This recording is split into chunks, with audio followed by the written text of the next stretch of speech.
नमस्ते। आज हम मेहरुन्निसा परवेज़ द्वारा लिखी गई समर नामक कहानी की चर्चा करें। देखिए, समर। मेहरुन्निसा परवेज़ एक जानी मानी कथाकार एवं സാഹിത്യകാർ है। മെഹറുന്നിസ പർവീസ് അറിയപ്പെടുന്ന ഒരു കഥാകാരിയും അതുപോലെ സാഹിത്യകാരിയുമാണ്। സാഹിത്യ एवं സമാജ് സേവാ में वे निरंतर सक्रिय थी।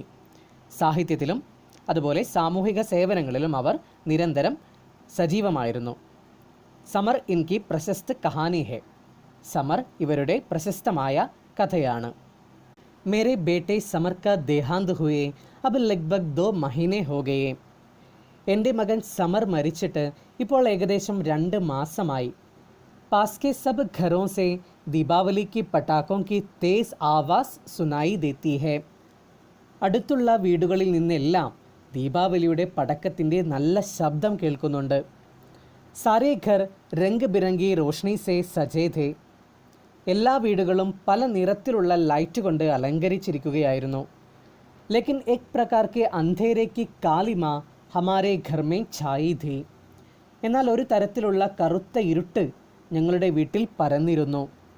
मेरी आंखों के सामने धुंधलापन था। എൻ്റെ കണ്ണുകളുടെ മുന്നിൽ മങ്ങലായിരുന്നു। मेरे बीते हुए समय में जो घटना हुई थी वो सत्य नहीं, या वर्तमान में जो हो रहा है वो सत्य नहीं है। എൻ്റെ കഴിഞ്ഞു പോയ സമയത്ത് സംഭവിച്ചിരിക്കുന്നത് സത്യമല്ല, അല്ലെങ്കിൽ ഇപ്പോൾ നടന്നുകൊണ്ടിരിക്കുന്നത് സത്യമല്ല। मैं हतप्रभ होकर रहती थी। ഞാൻ സ്തംഭിച്ചിരിക്കുകയായിരുന്നു। अकाल में आए इस भूकंप ने मेरी जिंदगी ध्वस्त कर दी थी। ക്ഷാമകാലത്ത് വന്ന ഈ ഭൂകമ്പം എൻ്റെ ജീവിതം നശിപ്പിച്ചിരുന്നു। ഇतना बड़ा झटका मिलने पर भी मैं जिंदा हूँ। ഇത്രയും വലിയൊരു ആഘാതം ലഭിച്ചിട്ടും ഞാൻ ഇപ്പോഴും ജീവിക്കുന്നുണ്ട്।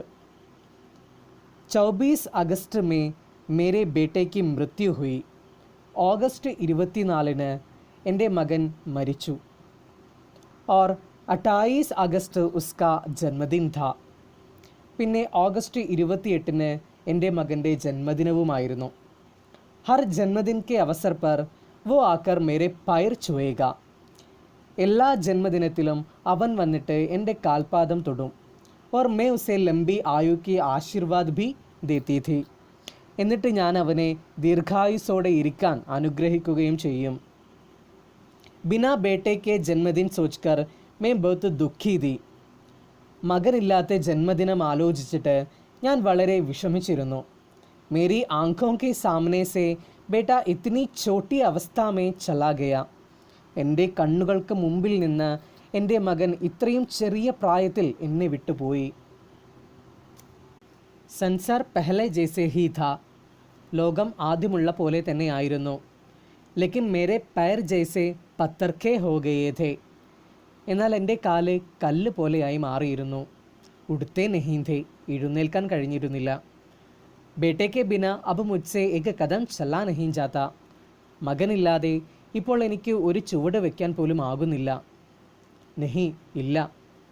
बेटा जैसे मेरी शक्ति थी। മകൻ എൻ്റെ ശക്തിയായിരുന്നു। ആത്മാ थी, ആത്മാവായിരുന്നു।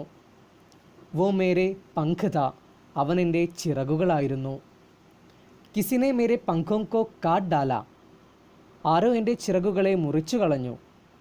तो बेबस होकर मैं पड़ी थी। അങ്ങനെയാണ് ഞാൻ പരവശയായി നിലത്ത് വീണിരുന്നത്। घर में बेटे का दोस्त നേഹ आई थी। വീട്ടിൽ മകൻ്റെ കൂട്ടുകാരിയായ നേഹ വന്നിട്ടുണ്ടായിരുന്നു। उसने मेरे बेटे के कमरे में जाकर हर चीज़ में अपने प्रेमी को ढूंढ रही थी। അവൾ എൻ്റെ മകൻ്റെ മുറിയിൽ പോയിട്ട് എല്ലാ സാധനങ്ങളിലും തൻ്റെ സ്നേഹിതനെ തിരഞ്ഞുകൊണ്ടിരുന്നു। आज मैं नेहा की आंखों में बरसों पुरानी यादों का जान पहचान रही थी। ഇന്ന് ഞാൻ നേഹയുടെ കണ്ണുകളിൽ വർഷങ്ങൾക്ക് മുമ്പുള്ള ഓർമ്മകളെ തിരിച്ചറിഞ്ഞുകൊണ്ടിരുന്നു। ഉസ്കാ ഘർ ആന മുझे अच्छा लगने लगा। അവൾ വീട്ടിലേക്ക് വരുന്നത് എനിക്കിഷ്ടമാകാൻ തുടങ്ങി। Neha there Tak Mere pass രഹി। Neha ഒരുപാട് നേരം എൻ്റെ അടുത്ത് നിന്നു। और नेहा से बातें करना मुझे अच्छा लगा। പിന്നെ നേഹയോട് സംസാരിക്കുന്നത് ഞാൻ ഇഷ്ടപ്പെട്ടു। मेरे बेटे को एक लड़की मन की गहराइयों से प्रेम करती है, ये जानकर मुझे सुख मिल रहा था। എൻ്റെ മകനെ ഒരു പെൺകുട്ടി മനസ്സിൻ്റെ ആഴത്തിൽ നിന്ന് സ്നേഹിക്കുന്നു ഇതറിഞ്ഞിട്ട് ഞാൻ ആനന്ദിച്ചു കൊണ്ടിരുന്നു. नेहा के साथ भोजन किया. नेहയുടെ കൂടെ ഭക്ഷണം കഴിച്ചു. जाते वक्त उसके माथे पर हल्दी और चावल का तिलक करना चाहा. പോകുമ്പോൾ അവളുടെ നെറ്റിയിൽ മഞ്ഞളും അരിയും ചേർന്നൊരു തിലകം, അതായത് ഒരു തൊടുകുറി ഇടാൻ ആഗ്രഹിച്ചു. ലേക്കിൻ വോ പീछे हट गई. എന്നാൽ അവൾ പുറകോട്ട് മാറി നിന്നു. നഹി, വേണ്ട. മുझे ഹൽദി നഹി, എനിക്ക് മഞ്ഞൾ വേണ്ട. ചന്ദൻ ലഗാനാ തോ ലഗായിയേ, ചന്ദനം തൊട്ടു തരാമെങ്കിൽ തൊട്ടു തരൂ. നേഹയ്ക്ക് ബാത് സുൻകർ മേ ദംഗ് രഹ് ഗയി. നേഹയുടെ വാക്കു കേട്ടിട്ട് ഞാൻ സ്തംഭിച്ചു നിന്നുപോയി.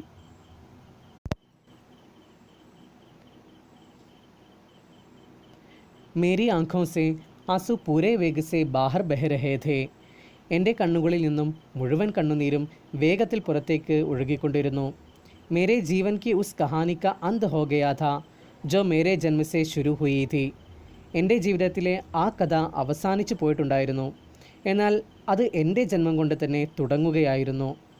മൻ കാ താൽ സുഖ് ഗയാ ഥാ. ഹൃദയം വരണ്ടുപോയിരുന്നു.